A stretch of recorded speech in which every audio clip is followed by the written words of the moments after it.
This is Fortress on a Hill with Henry, Danny, Kagan, Jovanni, Shiloh, Benicia, and Mike. Welcome, everyone, to Fortress on the Hill, a podcast about U.S. foreign policy, anti-imperialism, skepticism, and the American way of war. I'm Jovanni. Thank you for being with us today. Here with me, my co-host, Mike.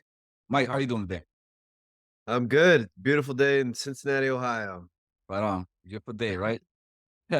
We have a special guest with us today. There is R2P, or the responsibilities to protect. This is a Blair Clan doctrine that emerged in the late 1990s and early 2000s as a new approach to humanitarian intervention. Clan articulated the doctrine in a 1999 speech stating the U.S. will act to stop mass killings based on race, ethnicity, or religion when it's in its power to do so. By 2001, a report by the International Commission on Intervention and State Sovereignty formalized R2P principles. One of the most controversial principles of this doctrine is that it states that if a state fails to protect its people, the international community has a responsibility to intervene, and humanitarian concerns can justify military actions even without UN Security Council authorization in some cases. Notable cases to R2P has been Kosovo in 1999, East Timor in 1999, Sierra Leone in 2000, and more recently in Libya 2011 and Syria 2013. In Libya, Obama justified the intervention as a hypothetical genocide that will most likely occur in the eastern province of Benghazi, where rebels had taken hold if Libyan forces were to retake the city. A no-fly zone was immediately declared, and NATO commenced an intense bombing campaign on Libyan forces while assisting and providing cover to various factions of militant groups on the ground, many of them international jihadist factions who made their way to Libya. Eventually, the Libyan states will collapse, the Libyan leader will get captured, lynched, and murdered by one of these factions operating on the ground. To this day, Libya doesn't have a stable government, remains in a state of civil war, and is contributing to regional instability. The R2P principle clashes with principles enshrined in the UN Charter, which essentially upholds the principle of state sovereignty, the right to self-determination, and the right to non-interference in domestic issues. Under R2P principles, human rights are supreme to state sovereignty, self-determination, and the right to non-interference and humanitarian intervention is justified. Now, this brings me to Israel. Since October 8th, Israel has been on a genocidal rampage, killing and ethnically cleansing a large number of the 2.1 million Palestinians living in Gaza on October 7th, corralling many survivors in a small corner of the southern tip of Gaza close to the Egyptian border, while at the same time displacing an untold numbers of Palestinians in the West Bank. It is estimated that over 40,000 Palestinians have been killed in Gaza since October 8th, the majority being women and children.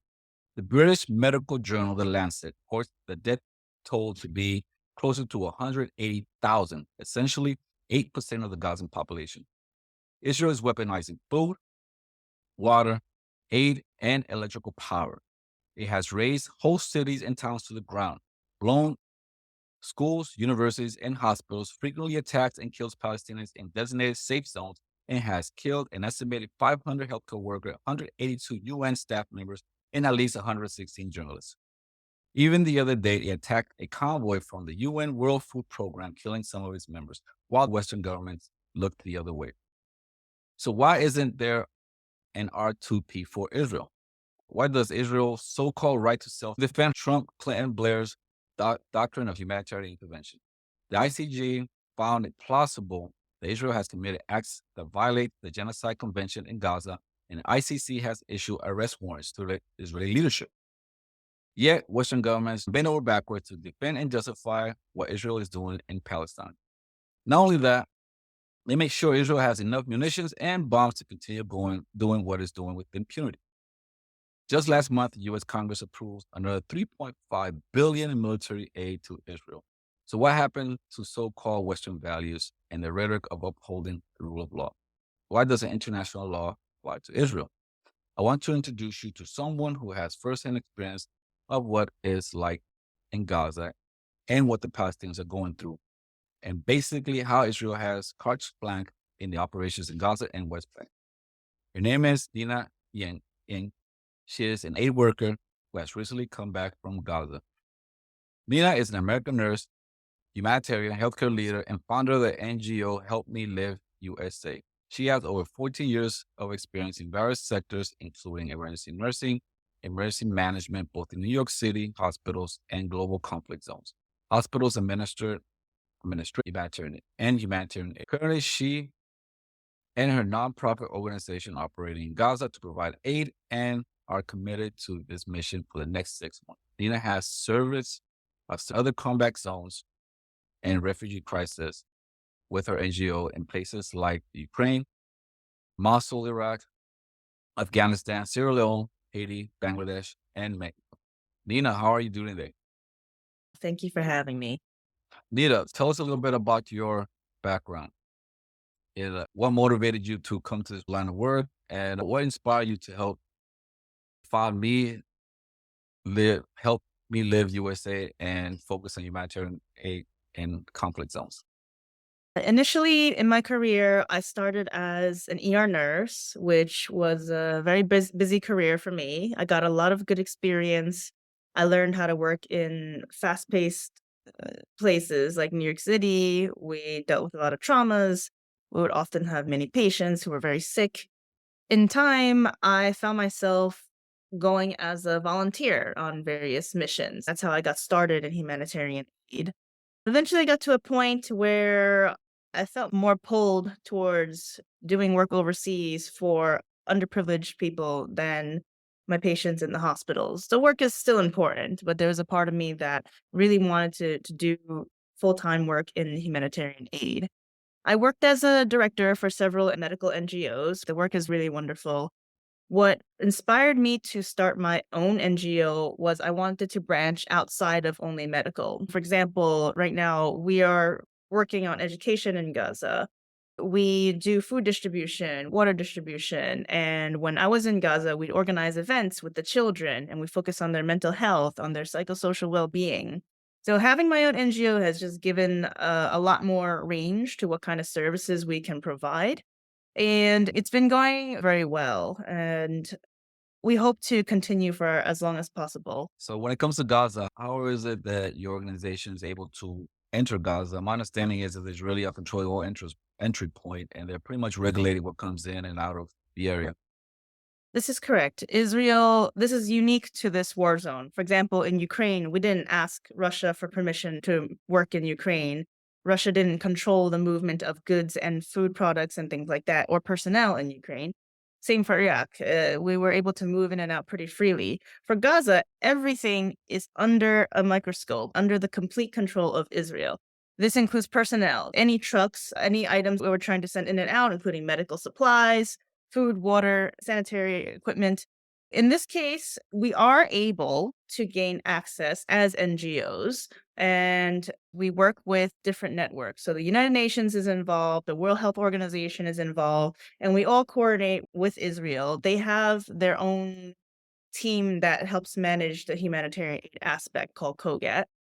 And they will dictate how many people can go in and out. Sometimes the numbers can be very low. Sometimes there may be no one who can go in at all. For example, this week, I know of 3 fellow NGOs that were denied entrance to go inside. There are pathways to go in, but there are times when it's troublesome, when it's tedious, or when we can't bring a lot of items with us. How Help Me Live USA is able to do it is we're integrated with this humanitarian network, and we're able to put our name on the list in the hope we can gain access when we want to go inside. The 2 times we went earlier this year were through the Rafah crossing. Now, that's where the Egyptian border is, Egypt and Gaza. When we were going that way, we had a little bit more flexibility. We could bring a lot of suitcases with us, and all the NGO workers, we'd bring in, sometimes it would be a team of 2, and we bring in over 50 suitcases of medication, supplies, water, diapers, little things like coffee that they can't get inside, formula for babies. Ever since the Rafah border closed, all the humanitarians have been redirected to go from Jordan, then Israel, and the Karim Shalom crossing, and then into Gaza. Since moving the pathway for where humanitarian aid workers can go in, there have also been severe restrictions on what we can bring. Every person going in is limited to 1 to 2 suitcases. You can't bring an excess of food anymore. You're not allowed to bring medications. You can only bring so many electronic devices like your phones or laptops. From my perspective, we are being constricted severely to what we can bring in. There are lots of volunteers who want to go in. Some of the NGOs have lists of 1,500 volunteers who have signed up and are ready to go. Each volunteer that goes would love to bring as many suitcases of food items, medications, and supplies as possible. But the way that the pathway is going now is a few can get in of these thousands, a few can get in, and each person can only bring so little, most of which should be our own food that we eat and our own personal belongings, rather than bringing in actual aid that people are willing to donate, people are willing to physically bring in and hand out. Even funds, right? The people donating funds around the world. I see a lot of organizations asking for donations for people in Gaza. Even funds get regulated and halted, right? From the physical carrying in aspect, it's been restricted. So when we were crossing from Egypt, we could bring not unlimited, but no one was really checking. The Egyptian soldiers scan our bags and things, but they're not really emphasizing that there's a restriction. And neither was Israel. They didn't say there was a cap on how much we could bring. Back then, it was easier to bring more cash, and this was the easiest way to get money in, to reduce fees, and also to make sure you know where your money's going. Then when the route got changed to go through Israel, all the humanitarians were told you can't bring more than 2,500 US dollars. That's a huge difference because before some groups were bringing in, if they were able to raise this money, $10,000 or $20,000. Now, what we are able to do as an NGO, we can send to our Palestinian staff inside of Gaza. Thankfully, we've had success. We have not had restrictions. We are a registered US 501c3 charity. Problems.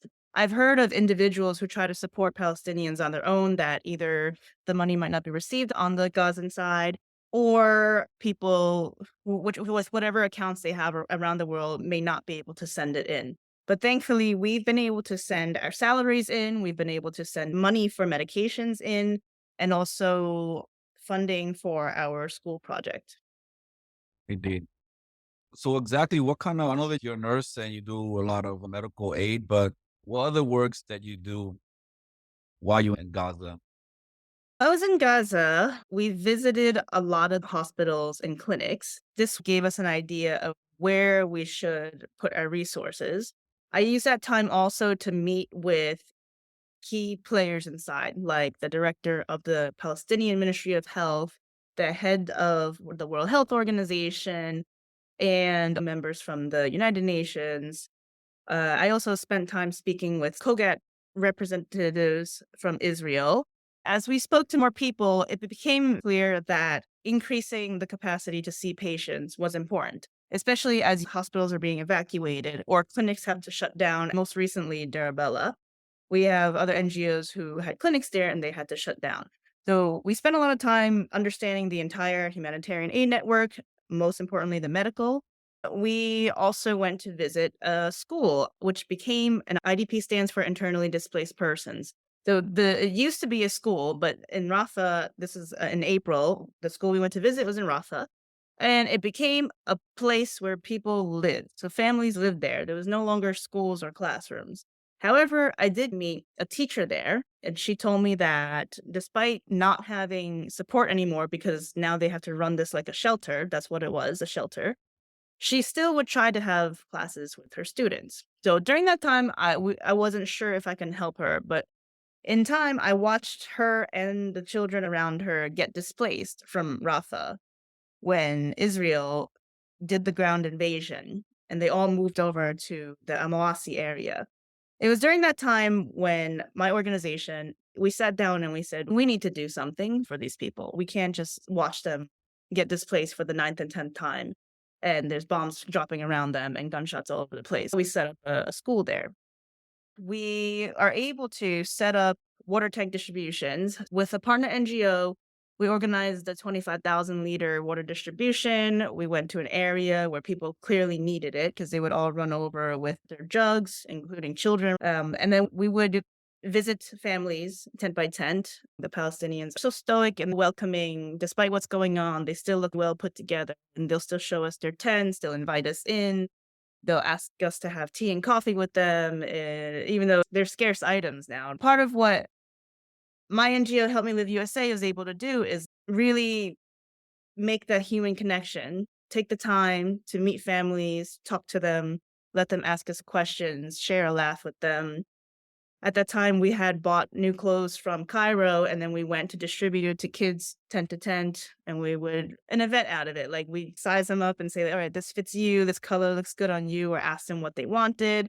So we try to add a human aspect to this and not just hand stuff out and leave. Like, you can do it that way, but we like to engage with people. And lastly, one of my favorite things was we also bought a number of toys, and we went to these children in their hospital beds, and then give the toys to the kids and also some to their brothers and sisters and play with them a little bit. So those are the things that spent most of our time doing in Gaza.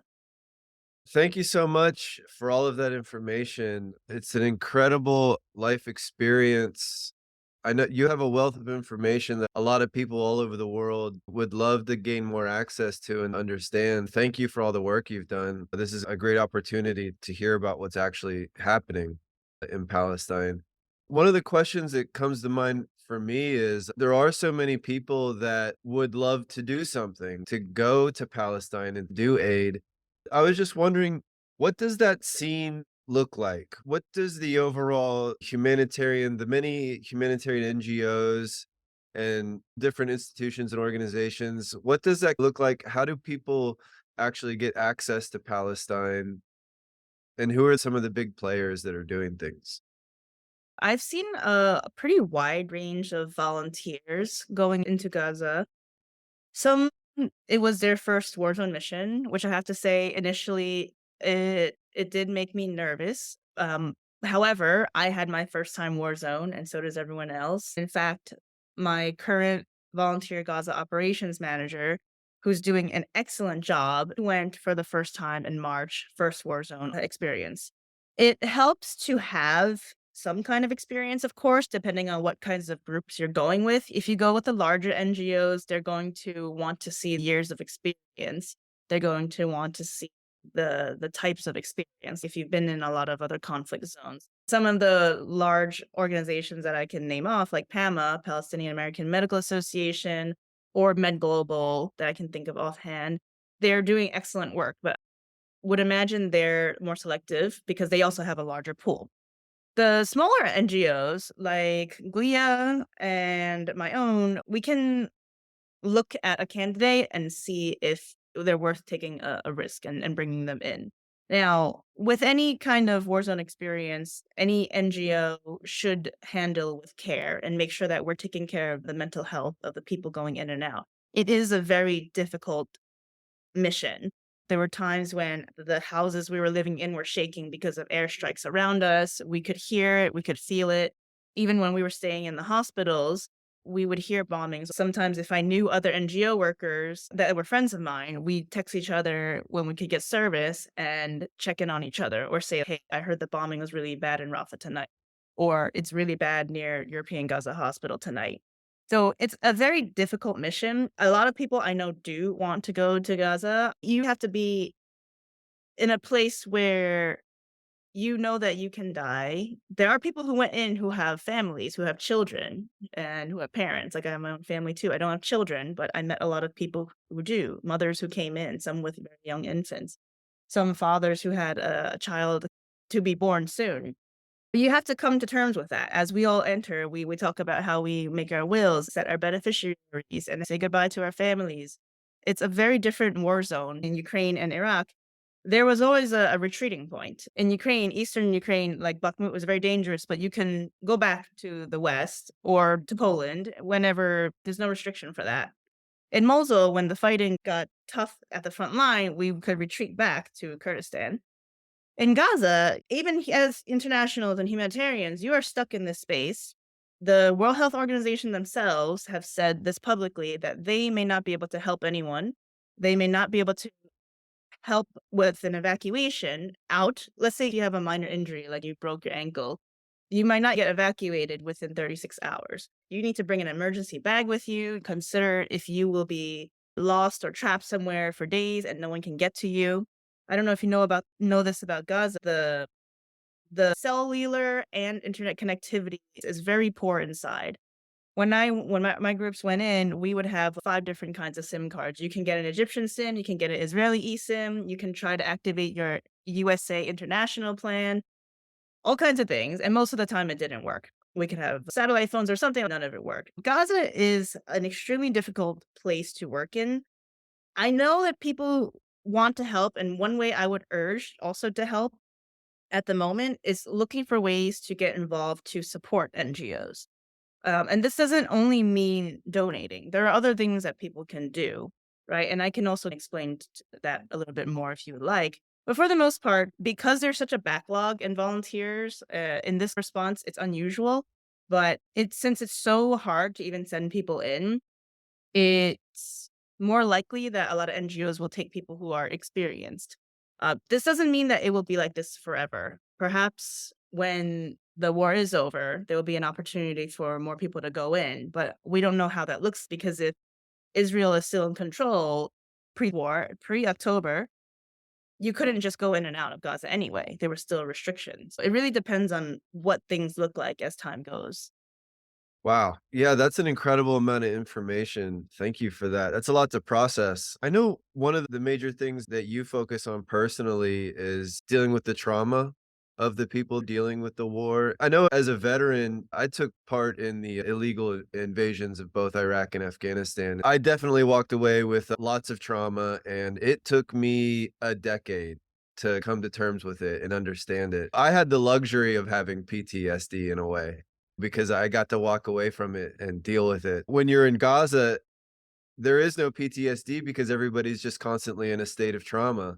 Your experience with that, living in that, is really valuable because I know so many people, even in America, dealing with trauma. You have that concentrated, very personal experience. How do you deal with people who are constantly living in a state of trauma? How do you get people to a better place and help people recover? While in Gaza and even outside of Gaza, just maintaining that line of communication and human to human interaction is helpful. This way, Palestinians don't feel like they're alone. In hard times when they were evacuating from Rafah to where they are now, they verbalize, at least when they get to talk to us, even though we're not physically there, they've said that it feels like you're with me. Thank you for your support.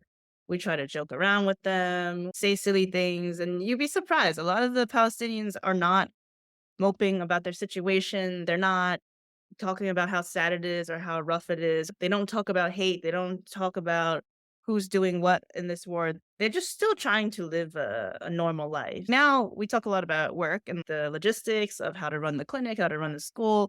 And I think it's nice because it keeps them busy. They're giving us fresh ideas. We talk about the future, how we can expand, new ways to make our school children happy and engage them in their education. I think these are really important because other than that, they would be sitting in the hot tent with limited food and water, with nothing to do, many of them not working. The ones who have been lucky to get work through an NGO or maybe somewhere else, at least they have somewhat of a routine. But majority of the people, including the children, they're there not doing a whole lot. So when we're inside, you're not going to see as much of the PTSD because they haven't had the chance, right? We worry about the aftermath and what happens when people actually leave from the situation. But right now, they're in survival mode. The best way we can deal with it and help them is just being present with them, being mindful of their situation. We check in on them. If we know something happened close to where our staff are living, we ask how everything is going. A few weeks ago, one of our staff nurses lost 2 of her sisters. That same week, one of our logistics coordinators lost a cousin. And this is something that, yes, is happening frequently, but we still do our best to support them. They really don't talk about it a lot or complain, but we give them the space to when they want to. There's one particular person, he's a hospital director, and he also works with the Palestinian Ministry of Health. I got to meet him several times, and I'm still working with him closely now. I remember when we first sat down with him, it was my first night in Gaza, and he pulled out his phone and showed us a photo of his wife and 4 children. They were killed in a single airstrike. He was sitting there very calm, telling us the story. A lot of the other volunteers who went in after us would say they would hear the same story from him. During our days, he would we'd be in the van and he'd drive by the site where they were killed. And he'd say, "You see where that, whatever washing machine or fax machine, that's where their bodies were." The stories are gruesome, but this is a way to help let them have some kind of therapeutic release by reflecting, by sharing the stories. And for us, just helping them and for them to have somebody to talk to. And this guy, he doesn't speak English and I don't speak Arabic. Sometimes we use Google Translate or we just send each other emojis. And he's old enough to be my father, but we'll sometimes send each other emojis. Like I'll send him the coffee emoji and he'll send like a flower emoji or like joking around like the punch emoji, like little things like that. So that's how we've stayed engaged, and I think it's important for us to keep doing that. So for me, it's important that my NGO does this. We have lively group chats with each of our teams. We put the team leaders together, and I think engaging them in work is important too, and talking about the future. Because yes, a lot of people are dying, but a lot of them are going to make it out of this, and they will have PTSD later. They will have a lot of issues later. We want to maintain these relationships and be there with them along the way. As it comes, we will try to help them however we can. Nina, you mentioned earlier about bringing water to communities. But one of the first things that when the conflict, it escalated to where we are now, after October 7th, one of the first things that the Israeli military did was to cut water and power to the residents of Gaza. Since then, they regulate how much water can come in. They also cut food distribution. So they're using famine as a weapon as well. Recently, news of a resurgence of polio. Polio was a disease that in the last century, in the beginning of the last century and the century before, was very devastating, particularly to children. In the mid 20th century, there was an effort to eradicate polio, and it was never eradicated. So there haven't been really polio cases in recent decades until now. Now there's news as a resurgence of polio in Gaza. It has a lot to do with insanitary conditions, lack of water, lack of clean water. The fact that there's so much death around and carcasses and everything contaminates pretty much everything, right? Creating an environment for this disease to proliferate. Recently, the Israeli government agreed to allow vaccinations into Gaza. I think like 600 vaccinated vaccinate children against polio, right? My question is the contradiction here is they have no qualms in attacking tents, killing children, etc. Why would they agree to allow the vaccination of these children when they pretty much disregard their lives otherwise? From an international perspective, it comes from a place of selfishness because polio can spread to Israeli soldiers and the international community. It may not be the way that it's presented, but let's say polio couldn't be spread to others. So let's say for some reason it can only just stay in the area that it is. It probably would not gain this amount of attention, this amount of action, these pockets of ceasefire. So that is the reason why, because they don't want to let polio go outside of Gaza. They don't want it to infect internationals, including Israeli soldiers. And I think that is the main reason why you're seeing this rapid action rather than letting it wait. Because you're right, it is very easy for Israel to wipe out buildings of children and women, the elderly.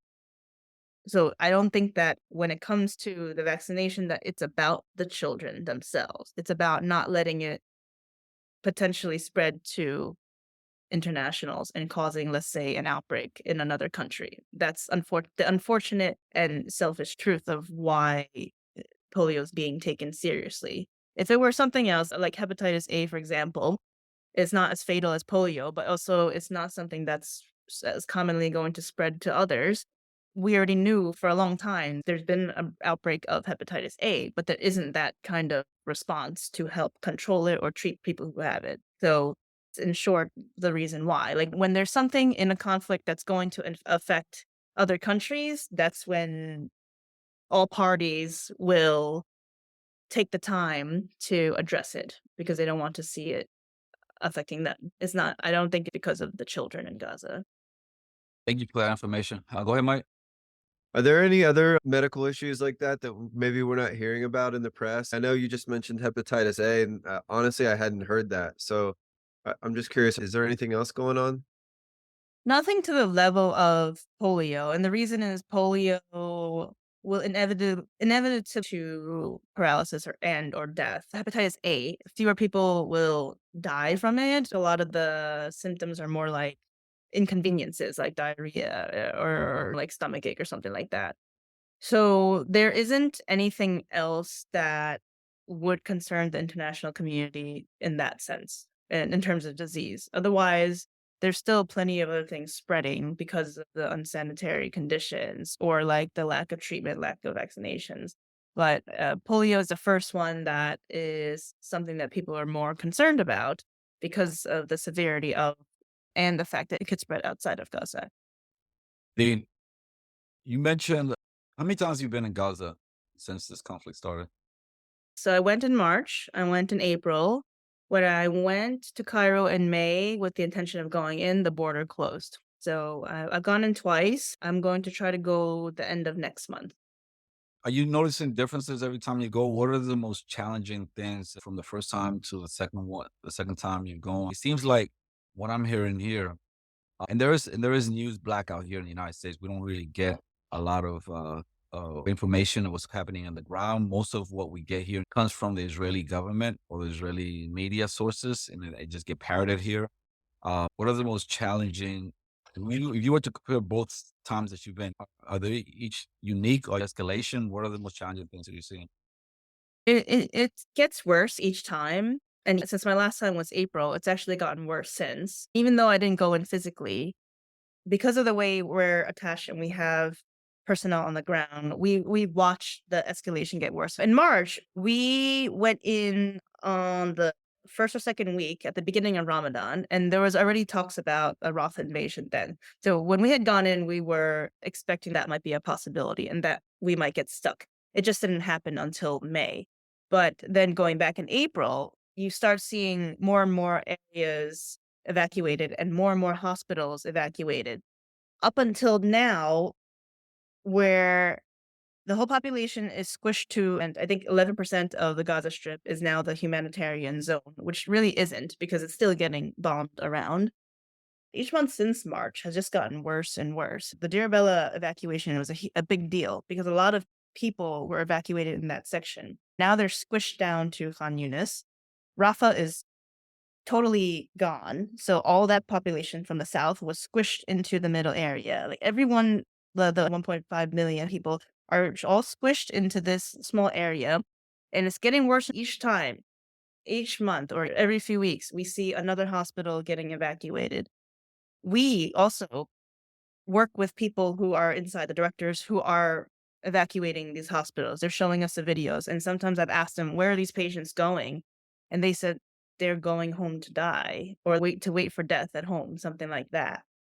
So it is like when you think it's already bad, it just keeps getting worse. More people are dying. We don't see a resolution coming or a reason why it continues this way because the Gaza Strip is very small. It's the size of Manhattan, I think, more or less. And if they've already wiped out close to 90% of the area, what is left? What is the reason? Is it really that they're fighting Hamas, or is it like they're trying to make the Palestinians as miserable as possible to kill them off and to draw out the famine and dehydration and the disease and like the poverty and the suffering? That's really what it seems like. And it's scary to know that the anniversary, October 7th, of when this war started is coming up. Sometimes things can escalate even more as a anniversary gift. I don't know. Same like during Ramadan. Like we were expecting things to escalate because it's the holy month and like a holiday for Muslims. So it's just hard. From our work's perspective, we just go day by day and we do our best. You can't count anything out. It's just more and more terrible things happening every day. And we just try to do what's in our control. But I imagine that even from, I imagine when I go in in October, that it's going to be completely different from what it was in April, because some of the friends of mine and aid workers who have gone in, or the locals showing us videos and photos, there's more destruction.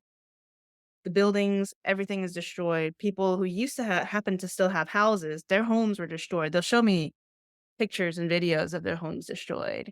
So I think there's like very little left, and I don't even know what is going to continue to happen. But like I said, we will do what we can, and we will do our best to stand by our Palestinian colleagues and our friends, and then we'll just go from there. At some time, there will be a chance to rebuild. I don't know when that will be, but we'll be there when when the time comes.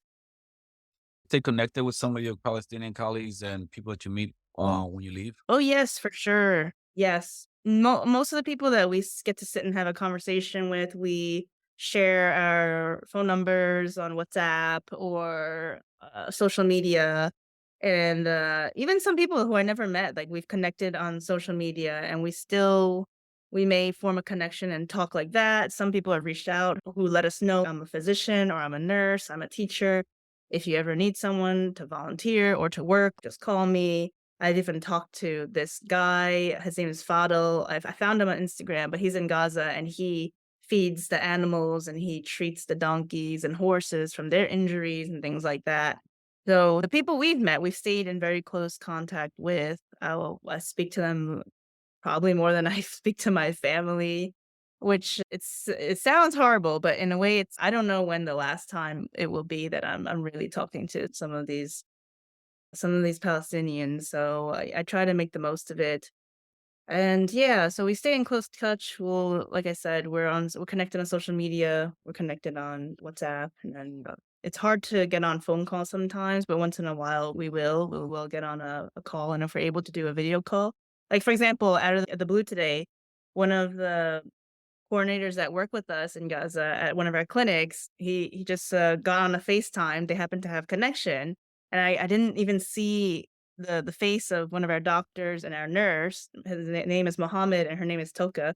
And then I was like, the biggest smile came on my face and theirs because we always text and they're sending us patient information and things, and we're talking about work stuff.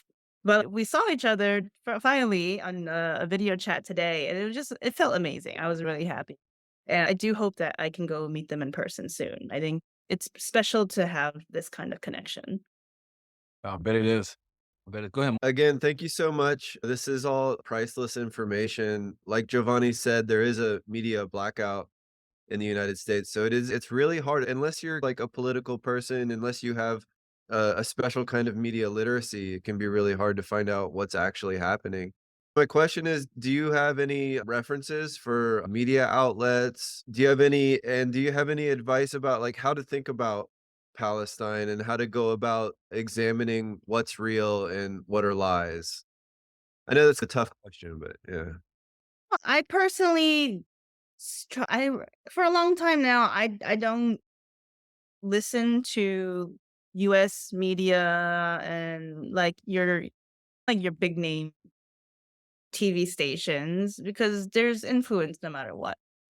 It's good to be informed, but I quite like TikTok because, as we all know, the US is trying to ban it because anyone is allowed to go and make their videos, including the young press from Gaza, the Palestinians. And they're able to do this with an uncensored and unfiltered way. When it comes to Meta, like Facebook and Instagram, even NGO colleagues of mine, if they post something with a little wrong wording, their post might get banned. So I quite like TikTok because you can see the actual faces and voices of people from Palestine, especially the young ones who are trying to give an accurate message. One thing I do caution is not getting caught up too much in it because it can people we all talk about this a lot. Like sometimes let's say you don't have a form of involvement and all you do is watch it. Like it can be easy to become depressed, to become numb, and then like to want to turn away from it because you're seeing so much of it. So what I like to do in my talks and even let's say in podcasts or like in person sessions where I share my experiences, I ask people who want to get involved to research some organizations that they feel aligned with. And everyone might have a different one, right? Some might be more interested in helping children, some might be more interested in healthcare, some might be more interested in mental health. But to find a place where you can fit in, because there's some people who I've met along the way that are not a part of an NGO, who don't have a foundation, who don't have the support of a large team, but they're still connected with families in Gaza and they're still helping with minor things like doing a water distribution or doing a tent distribution. Because my NGO and a lot of the other NGOs who have gotten involved, and we're very lucky because we have gained access and, like you said, a view of Gaza in a way that the public might not, we can explain how to do certain things and try to give some advice on how to set something up. I'll give you one example. My NGO is small. I just started it in October, and I'm the only person working full time. I have a handful of volunteers. Many of them are excellent, but they do work full time. We can only expand as much as we can in terms of personnel and funding. However, we have the knowledge that we've gone in to seek and find. Since we learned how to set up medical tents, while we don't have the funding to keep setting up a lot, we found this doctor, his name is Ismail, and he was doing things out of pocket. He was trying to just fundraise on his own, and he would have a free clinic for people, for Palestinians. And eventually, we linked him up with another small NGO, and we taught that NGO how to get through the process, like getting it registered with the Ministry of Health, how you might buy your medications, how you could hire a staff member if you need extra people. Like we have a whole list ourselves of doctors and nurses looking for work. And in that way, we help them get that set up and then off they go. And it's really a beautiful thing because otherwise they may not have known. They hadn't gone into Gaza, but we were able to give them that piece of information, and we're still here if they have any questions, right? It's just that it helps that they're doing the physical work, they're doing the fundraising for that tent, and if somebody else comes up, we can help them along with another tent and things like that. So there are ways to get involved. It just depends on what people want to do. Some people don't want to give money without knowing. Like I said, you have to do your research. You have to find out what the organizations are doing and which one speaks to you. And some people say they don't have the money, but they have some time. Then, okay, you can do a community fundraiser. There are kids who sell cookies and things, candy to raise it. Doesn't matter what it is, but I love seeing children get involved as well. So there are ways to get involved. When it comes to the media, I would say just be careful. You have to be careful of what you're looking at. And in the end, like I said, I think that it's best to talk to people inside rather than trying to decipher what's being fed to us on the outside. You mentioned that you started your NGO in October. The other conflict zones that you went with the other NGOs? That's right. Yes. So I would go as a volunteer. I've gone with many other NGOs as a volunteer. And then I worked as a director for several NGOs. And when I was in those positions is when I got a lot of my experience in the disaster zones, war zones, and conflict zones and refugee crisis places that refugees were going to. Absolutely. Speaking of me, Sorry. Wait, Gaza, wait. Gaza is my NGO's first big mission. I see. Speaking of media, I know Mike is a media person. I'm just a baby media person. I just started, right? But I do pay attention. I do follow a lot of international geopolitical events and whatnot for a while. You live overseas. We've been talking about how media pretty much here in the United States take whatever Israeli officials say at face value. They tend to scrutinize and place doubt on anything the Palestinians says. They tend to attack alternative views. Like in the past, like you mentioned about TikTok, in the past, the only news that we'll get they had more control of the news of the narrative here in the United States in the past. Like I came to a Palestinian issue was in the early, by the second, in the early 90s or mid 90s, by the second intifada. Second intifada, that's when I became aware of Palestine. Before that, I had no clue. I've been passively following here and there until more recently, in the last couple of decades, I've been more involved, following even more. But the way media here frames things, they frame it, at least in this conflict, they frame it as if it's a Hamas-Israeli conflict alone. The Palestinians are just innocent bystanders, or they have nothing to do with it. And Israel is doing everything they can to protect the civilians. And Hamas is just some foreign entity that just planted itself within the Palestinian people. So this has many Americans confused. Here in the United States, they tend to see this as a Palestinian Israeli conflict. Some people say this has been a conflict that's been happening thousands of years, right? We know it is not. But that's what some people say. With years, you went to Ukraine. I remember when the Ukraine conflict started here, people hosting the Ukrainian flags everywhere in state buildings and all over the place, right? When the conflict happened here on October 7th, you saw the same thing with the Israeli flag. People hoisting the Israeli flag everywhere in government buildings, et cetera, et cetera, et cetera, right? And where you live, how is this being taken over there where you at right now? Because I know the country you're in. I'm going to mention the country. I don't know if you want me to mention the country you're in, but the country you're in tend to be aligned with U.S. Geopolitics for a few decades now. How is the narrative over there being told? I'm currently in Thailand. I'm in Phuket. I don't live here. I'm a nomad, but I come here a few times a year. I was in the UK prior. And to speak about how it is in some countries, like here in Thailand, here in Phuket, it isn't as apparent. There isn't a huge community that's for it or against it. There aren't a lot of protests. But earlier today, I was on a call with a bunch of different activists, and some of them working with the United Nations. They're from Bangkok, most of them, and one in Chiang Mai, so the bigger cities here. And they're for Palestine. They're talking about organizing protests and things like that. I don't know how else. I don't know what the government thinks of it. I believe I saw that Thailand donated money to Palestine. I'm not sure if that's 100%, but for the most part, when I'm here, I don't feel a whole lot. Like I don't see flags anywhere. But I don't see it. I don't really see people pro or against it. I've heard from some of the internationals who live here that a lot of expats tend to just stay to themselves or with their own lives, and that the Muslim community is quiet here. Now, I had just come from the UK. I was visiting a friend, but also there for work. And I don't know if you heard that the riots there have been really bad.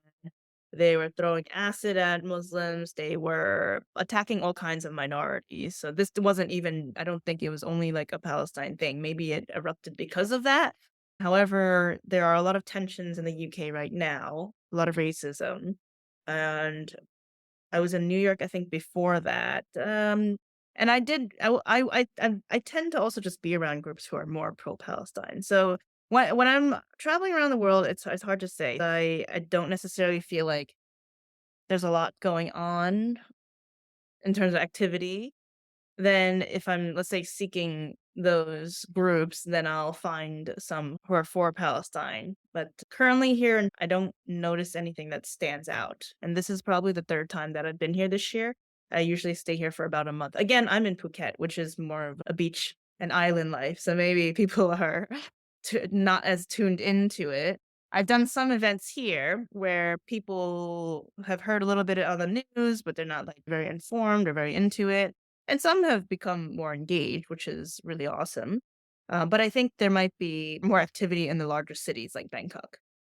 I have a question. We know there's a lot of ways to protest and to stand up for Palestinians and stand up for the right thing. And one of those things we can do is through art and culture and literature. And you are a published author. You wrote a book which has 5 stars across the board on Amazon. It's titled Deeds, Not Words, A Story About Iraq, Love, and Mania. It looks like an amazing book. I've read some excerpts and I've ordered it, so it's in the mail and I plan on reading it. Can you talk a little bit about your book and why it's important? Thank Which I you. It was a very big accomplishment for me. I finished writing it and published it last summer, probably like last June. And big chunk of my novel, it's a semi-fiction novel. A big chunk of it talks about my time working in a war zone in Iraq, and this was my first time. Now, that experience was early 2017. So it's taken me years to really process it, and to be able to sit down and write it out. It took me a long time to be able to do that. But I personally felt it was important. I suffered also from PTSD after my first war zone experience. And when I had, at that time, I lived in New York. So when I had left Iraq and gone back to New York, I could not integrate into society. I had a lot of friends and family around me, and I was surrounded by healthcare workers. My whole career was around emergency medicine, and I had friends who were in psychiatry, but I didn't feel right. Eventually, I was hospitalized, and I talk about this in my book. So it was a very big journey for me, and being able to write it was re-traumatizing at times, especially since I wanted to get a lot of the details down properly.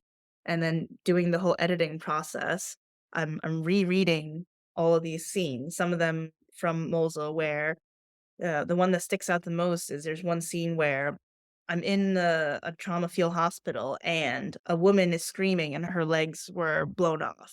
They were completely amputated and there's no pain medicine for her. There's no sedation for her.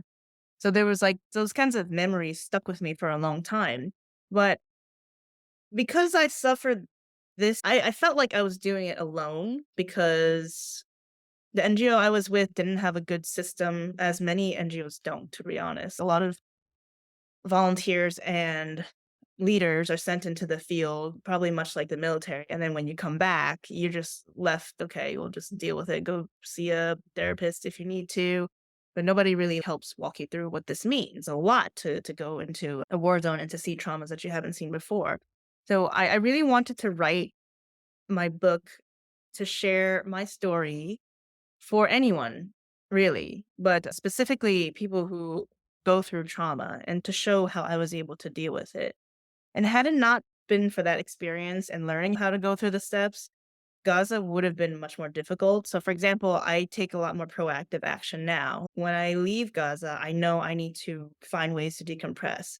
I do see a EMDR therapist. That's like a very specific trauma therapy. I come to places like Phuket to calm down and be away from busy places because it can be triggering. Like when you hear a lot of loud noises, even now, if I hear, let's say, fireworks or something, there's going to be something's going to get triggered in you. So in writing my book, yeah, I wrote a lot about my work, about my time in Iraq and how I unraveled and lost control when I got home and how even though I was surrounded by a lot of people, a lot of resources, I still ended up hospitalized because nobody could help me. So I'm hoping that my book can help others.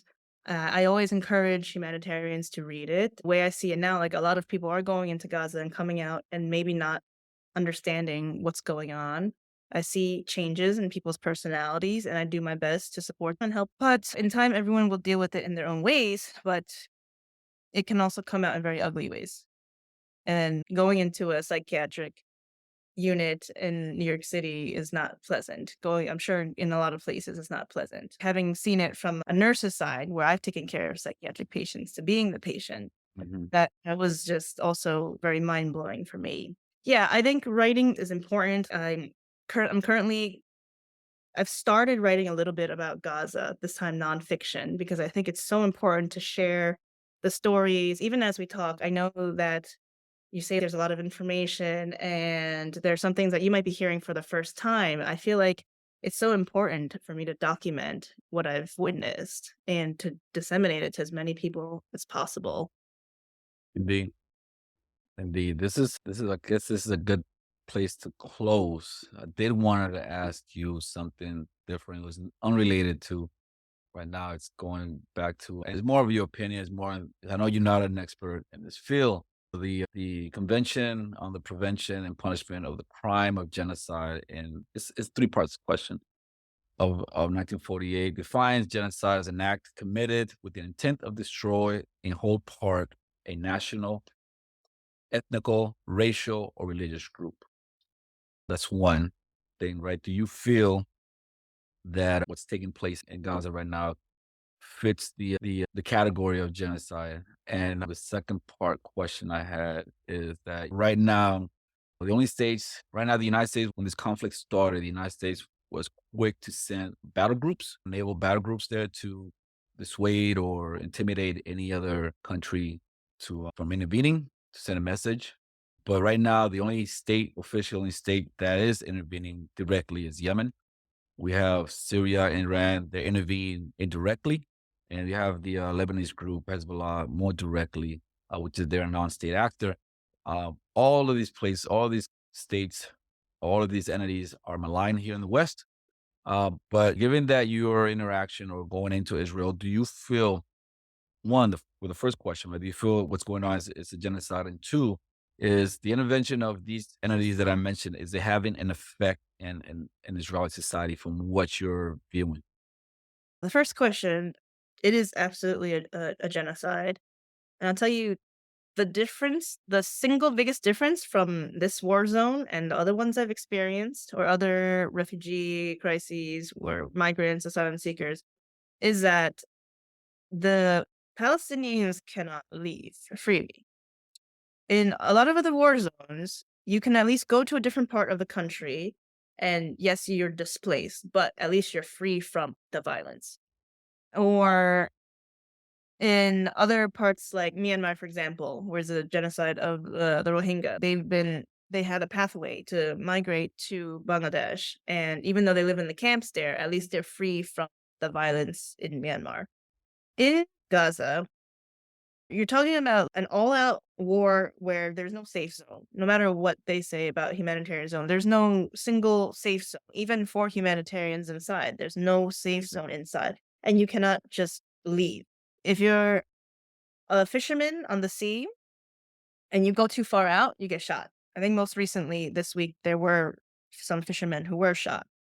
So you can't go out by water. You can't go on the Egyptian side. You can't go through any other border. You are literally in this war zone without an opportunity to flee. Civilians the chance to leave. And some people, let's say they choose not to, then at least that's their choice. So that's number one. For the second one, with the other groups and getting involved, it's hard to say if it has some. For me, I'm an American, and I think many of us know the power of America, and because the U.S. backs Israel, this is going to go the way that the U.S. wants and Israel. Either one or both, doesn't matter which one. Whichever groups are involved, I don't know that enough of them would ever challenge the US, right? I think Israel alone would be a different story. Now, the different kinds of attacks and the things like that Yemen's doing with, I think we're blocking some of the routes and whatnot. Maybe it can cause the world, if it affects the world enough to care and to speak out. Because there's a lot that is happening, right? There are all these councils, there are sanctions, or there are people saying that Netanyahu should be arrested or issuing a warrant. But when I read these things, I try to think to myself, what does that mean though? Because he's not going to get arrested, right? For the longest time, they talked about Donald Trump getting impeached, getting arrested, like all these world leaders getting X, Y, and Z. But I don't have an answer for what the impact of all these countries being involved with. I don't know, because in the end, Israel's getting the 3 billion, actually 3 billion, whatever billion from the US. And it's a constant feed. It's not, and the US is pretty vocal about it. So they're steadfast as allies. Maybe the election will affect something. I don't know, because at least it's coming up in a few months. Maybe the picture will change depending on who goes into office. But I don't know I don't know if any countries can challenge the US and what the US is doing to help Israel. which is essentially supporting a genocide. Mike, yeah, any last question, Mike? Yeah, I could probably go for hours. There's just a wealth of knowledge and experience that you have that is it's incredible. I do activism here in Ohio, and it just feels compared to what you've been doing, we're just playing games. We're just playing around. And so I really respect what you've done in your life work, and it's a real honor to be able to sit and talk to you. Outside of that, I guess my question would be what should people is there just to condense it one more time, what should people really know about what's happening in Palestine, and what can we do to contribute? People should know that there are actions that can be taken. So that's number one. Because when we look at it from afar and we look at it from the news and it just seems like it's sad and people are dying every day, yes, there is a percentage and it's a large percentage of people dying, but there are many more who are surviving and will survive this war. For me, it's important for the public to understand this and even for humanitarians so we don't lose hope and that we don't also forget that maybe this is what the world wants us to think, that this is a lost cause and not to pay attention. For people who want to get involved, there are ways and I'm happy to also give out my contact information. Let's say if listeners want to follow up on it, there are ways to get involved. The simplest things are yes, you can make your own fundraisers. You can get in contact with our staff members. Like I've connected people who feel compelled but don't know what to do with one of our Palestinian staff members. And it's opened up their world, similar to like how we're speaking right now. There are also, for those who need a more concrete, let's say, project, I can give a list of things that can be done, and then we can talk about how to actualize it or how to continue what's still happening. Like something from simple as you want to make an impact, but you don't know how, you can support this teacher's salary or this doctor's Right. salary. And compared to the US, the salaries are very low. Like per month, the teachers, $250 a month. The doctors, $500 a month.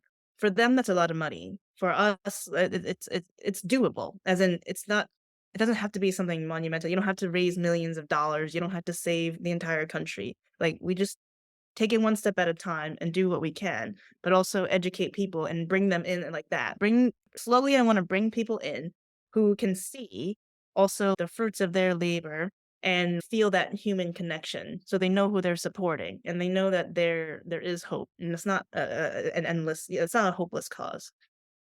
Yeah, if you can send me those links or the contact information, we can put it on the show notes for Okay. others to see. Okay, you got it. Thank you. And thank you both. It was so wonderful to be No, able to speak and hear your questions. Thank you for being engaged. no, thank you so much for the work that you're doing. It's very important work, and like Mike said, that we're doing what we can here at the belly of the beast, but compared to what you're doing, it's child's play. Thank you so much for coming and sharing your thoughts, experience with us. It's a pleasure having you I with us. have one more comment though. Go ahead. Oh, this is really important for me personally, for NGOs, for humanitarian aid workers. Don't minimize what you're able to do. So I know you're like, okay, our work is child's play compared to you, really, whatever. Right. But especially those who have been doing this since last October, like it's tiring and like we feed off of like new energy too. Like we need support. I was at NYU with the encampment with Okay. students were doing the protests and like I Yeah. felt the fresh energy. I was like, oh thank goodness. Like the younger generations are here. They're speaking for for in this way where we can connect and hopefully it will lead to further connections. It will hopefully revitalize us and we get a helping hand here and there. And I'm very happy too when I see people find a way to get involved that kind of suits and satisfies in its own way. So it's just there are many possibilities and I hope that I've been able to explain some of it, but also what you're doing is important because you're now going to convey my message to Right. audience that I don't have access to, and we don't know who we might inspire to get involved. Exactly. So thank you for your work. Please tell us again the name of your org. Help Me Live USA. Let me leave you say you can contact that or we can get online. We just Google it and Yeah, the find. website is www.hmlusa.org. And I will send you also my email contact and I'll link you to our website also. Awesome. Awesome. Thank you. Mike, any last words? No, that's all. Thank you very much. It was an amazing opportunity to talk to you. Thank you. You're Right. so well. Thank Yeah. you. Thank you all. Thank you all for joining us today. Like us, subscribe to our channel on YouTube, X, Telegram. Share with your friends. Listen to us. You can listen to podcasts. Stay tuned for our next episode. Take care. Money is tight these days for everyone. Penny pinching to make it through the month often doesn't give people the funds to contribute to a creator they support. So we consider it the highest honor that folks help us fund the podcast in any dollar amount they're able. Patreons is the main place to do that. In addition, any support we receive makes sure we can continue to provide our main episodes free for everyone. And for supporters who can donate $10 a month or more, they will be listed right here as an honorary producer, like these fine folks. Fahim's Everyone Dream, Eric Phillips, Paul Appel, Julie Dupree, Thomas Benson, Janet Hansen, Ren Jacob, and Helgeberg. However, if Patreon isn't your style, you can contribute directly through PayPal at paypal.me/Fortress on a Hill. Or please check out our store on Spreadshirt for some great Fortress merch. We're on Twitter and Facebook.com/Fortress on a Hill. You can find our full collection of episodes at www.fortressonahill.com. Skepticism is one's best armor. Never forget it. We'll see you next time.